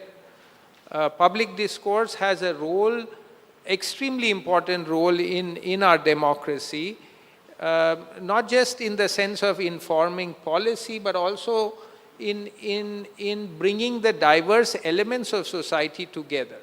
Because unless we are able to think together and share our different perspectives on issues of common concern, and do it in a way where we can together come to a consensus, it becomes difficult to achieve the kind of acceptance that Professor Sanjay Dwivedi was talking about, because otherwise even tolerance may be an ambitious goal. It becomes just avoiding each other in the best scenario. So, and this is perhaps an issue which we as a society in India and all over the world right now are not sufficiently thinking about, not conscious of the fact that this requires specific attention, it requires capacity building, without which our ability to function as a society that is democratic, that gives expression to diverse points of view, and that has a mechanism by which society is able to bring its voice to bear on issues of collective concern, that mechanism will not exist. And then all the things that the previous speakers were saying happens when a society is not empowered to take charge of its own well-being. And then you have journalists who can take society for a ride. You have leaders who can basically take the whole project of development for hostage. So with just these few comments, and I'm sure those who follow will are much better capable at informing us and sharing their insights on the theme of our discussion today. I would like to invite our first speaker on this panel, Mr. Rohit Gandhi. Rohit is an international award-winning journalist and a documentary filmmaker who has been in the news space for nearly 27 years and has worked for most of his career with news networks like CNN International and the Canadian Broadcasting Corporation. He has been posted in countries like China, Russia, Afghanistan, Iraq, and has covered conflict and disasters most of his career. Most recently, he was involved in producing the series Pandemic, which is available on Netflix.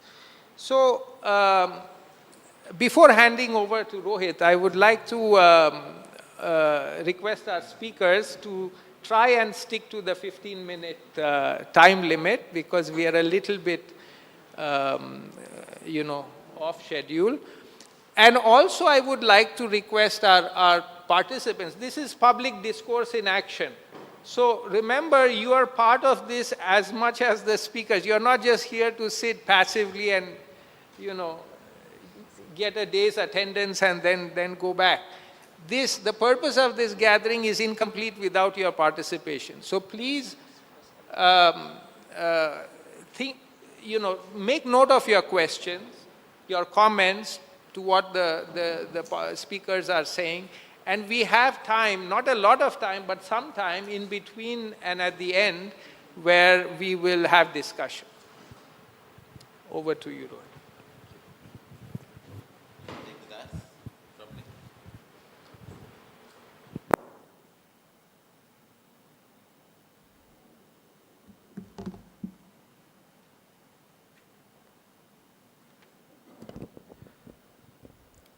Thank you. Thanks very much, Dr. Arsh Fazli. You know, I heard the discussion this morning as it unfolded, and the kind of, you know, the non-acceptance of sides of our media today. We cannot reject the landscape of journalism we have today. We have what we have, and we got to work with it. We have to find out what we are doing right and what we are doing wrong. And I think the whole idea of this discussion today on fostering, you know, better communications around and creating that public discourse and the constructiveness is an important part of what we're doing here. And to get a sense of that, and you know, a very good point, Dr. Arsh, because we can go out and, you know, highlight individual journalists and how you can actually find a solution. But, you know, we have very well-defined roles in a democracy. And we must understand our space in the democracy to be able to understand why we are journalists, what is our role here, and it must end there. It should not extend beyond. So to be able to first reach that point where you say, what is my role here? For example, let's say there is a judge.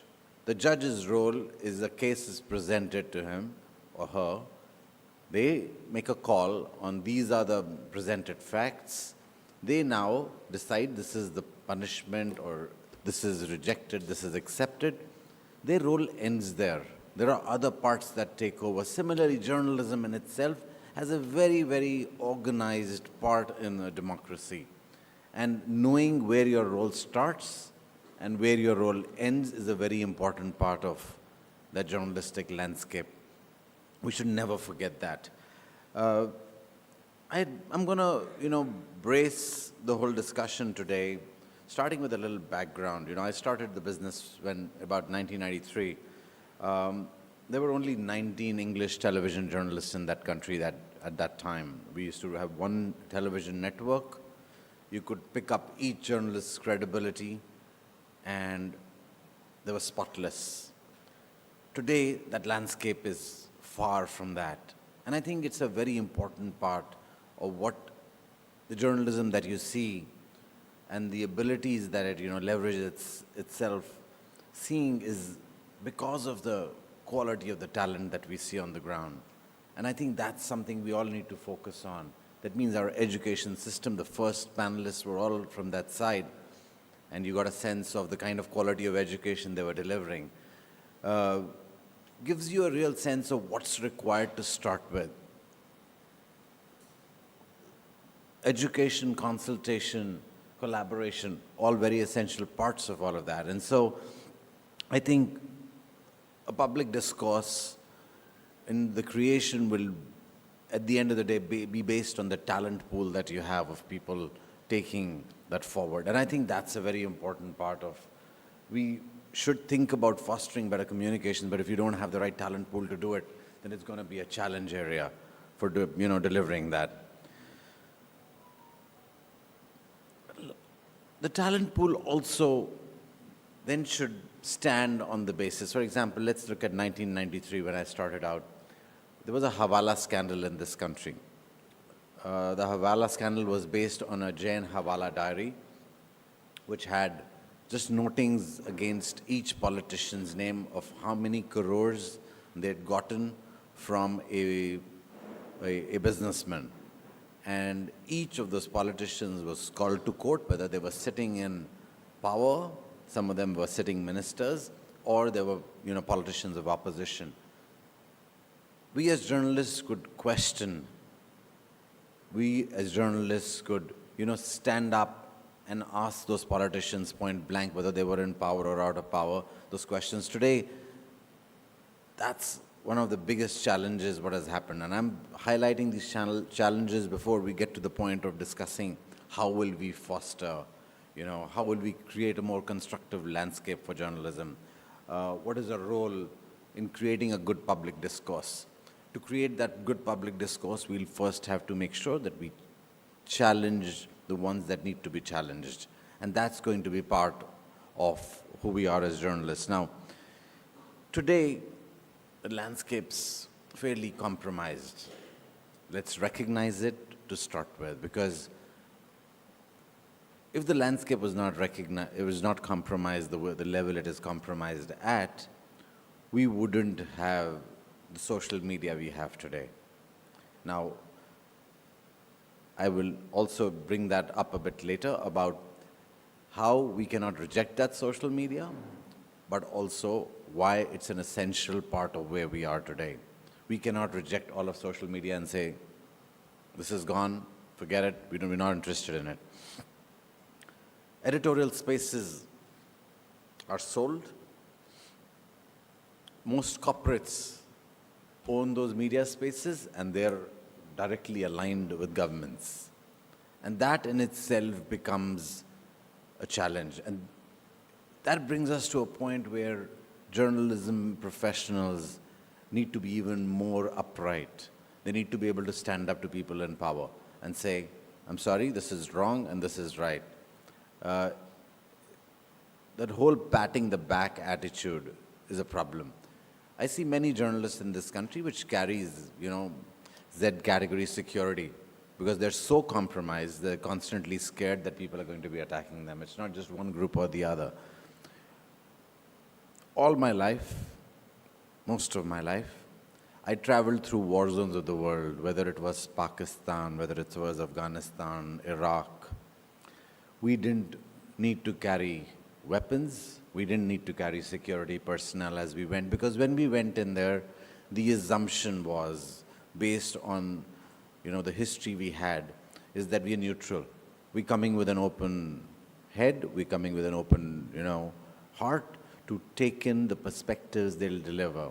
And I think to become that tenet of society which will actually bring around better communication, will create a better society, is we need to be preparing our journalists to start the process of listening a little more than talking.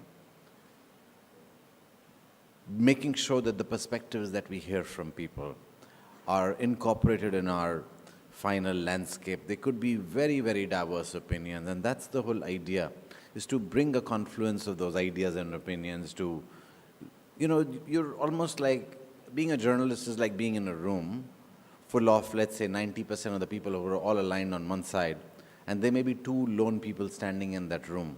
They may seem like a minority to you, but that doesn't mean that minority doesn't need to be heard. They need to be brought in, pulled in, brought into the conversation. I'm giving you a little micro opinion, an idea about this, but it reflects more about the larger society that we have. There may be a small group of people who are left out.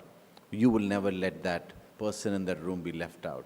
And that's at some level journalism. That's the kind of space we are looking for, where that diverse opinion also makes it to the platform, or that diverse individual or community for that matter, and still has the space to speak up and speak out. And I think that's what will create a landscape of good journalism. That's what will create a great location for, great public discourse, because it's a very, very important, part of the responsibility. I'm going to talk a bit about social media now. How many minutes do I have, Arshi? 5 minutes. Now, the social media piece, let's agree that it is what's called as echo chambers. If you write certain content, you interact with certain content, that's the content you get constantly on your timelines. Also, opinions are extremely divided. It's okay for that divided opinion to exist, but that's why it's social media, it's not journalism. And that confusion around social media and journalism is a very distinct one. It's fine. That needs to exist, because it is, a lot of the journalists were not doing their role. That's why social media took upon itself to say, all right, There will be these individuals who will democratize a bit of that news. When content arrives to you from a location, it's news being delivered to you right off the bat. Now, how do you curate it? How do you kind of, structure it? That's where a professional comes in. And so we do rely on the social media, but it doesn't mean that you will not do your fact checks, you will not do your double sourcing of that information.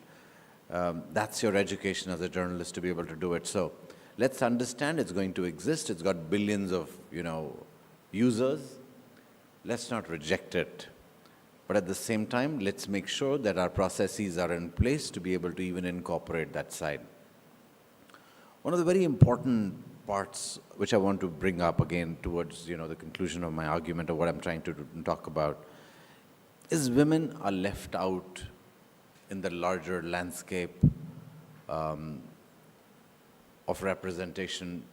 I'm not talking about this room specifically. I see nearly 50% women, maybe even more. But in a larger landscape of society, I see it missing.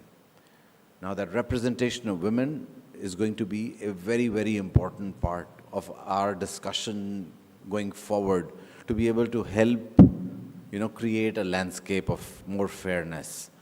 When we in the educated circuits, we may still, turn around and say, well, there are enough women. But women don't have the same rights. Now, creating, important, focuses of attention to create a better society is going to be part of what journalism needs to do and what it can do. Figuring out areas that these are the people that are left out of the landscape. Our attention first needs to go there. Only when we reach a point where everybody is included, as many people are included in a as fair manner as possible, will we reach a point of creating good, solid journalism. And media certainly has that role to play.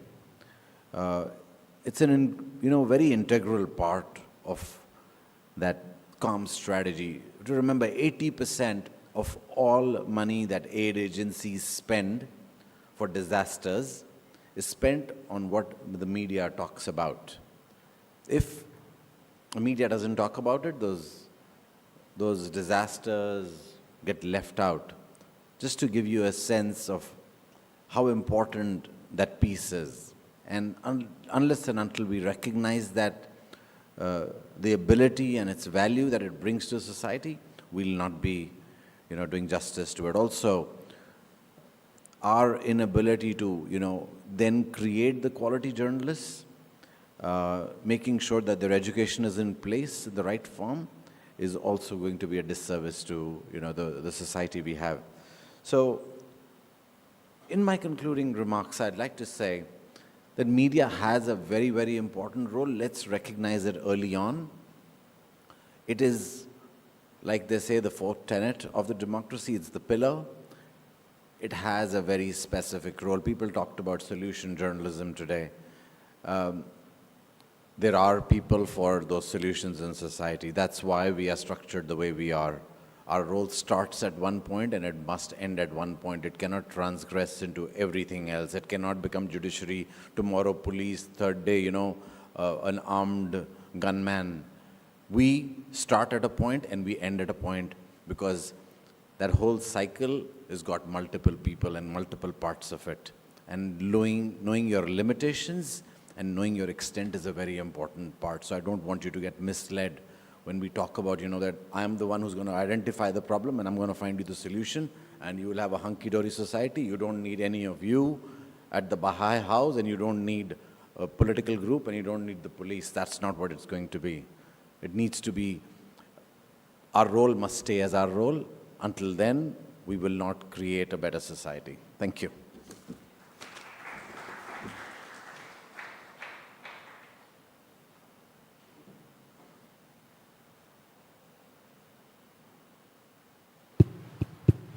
Thank you so much, Rohit, for really, in a sense, placing before us some of the issues which hopefully we are going to grapple with in the course of this discussion. I think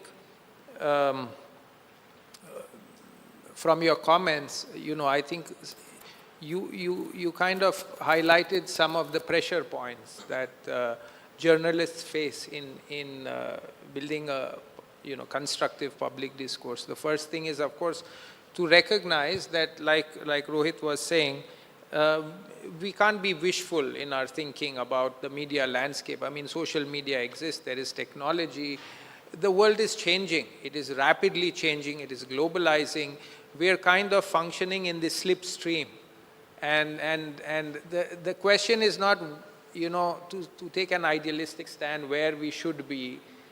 The question is, from where we are and with the forces that are acting on us, how do we navigate? How do we make sure we don't just get washed away?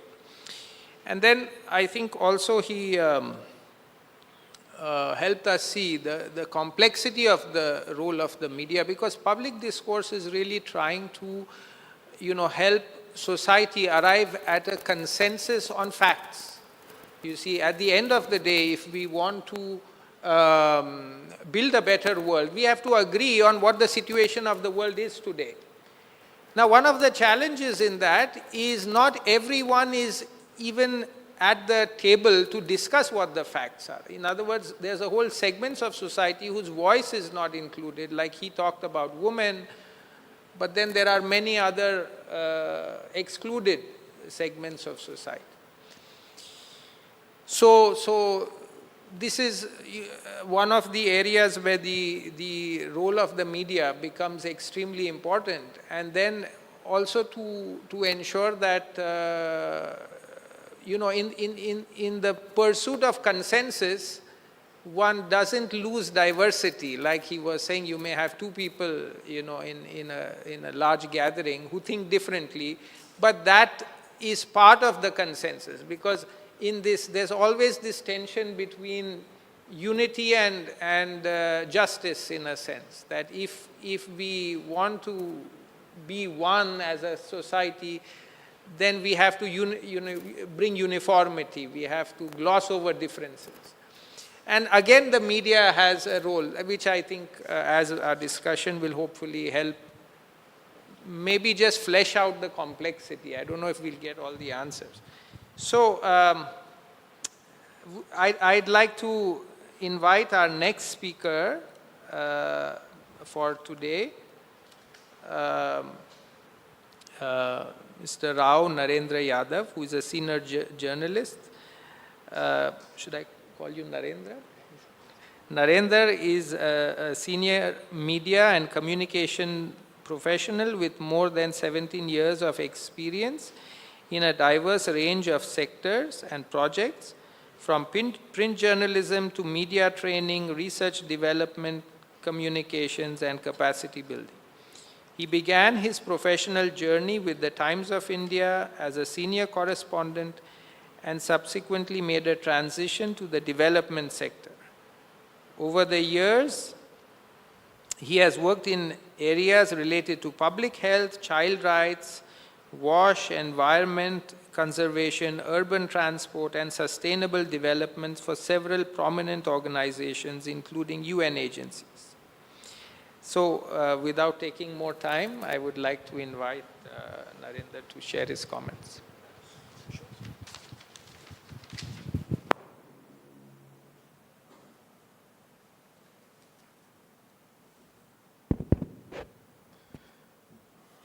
Good morning, everybody. Respected Dr. S.P. Agarwal, Dr. Nilakshi, Dr. Arash Fazil, Avijit sir, who is sitting in the audience today, and my co-speakers and panelists.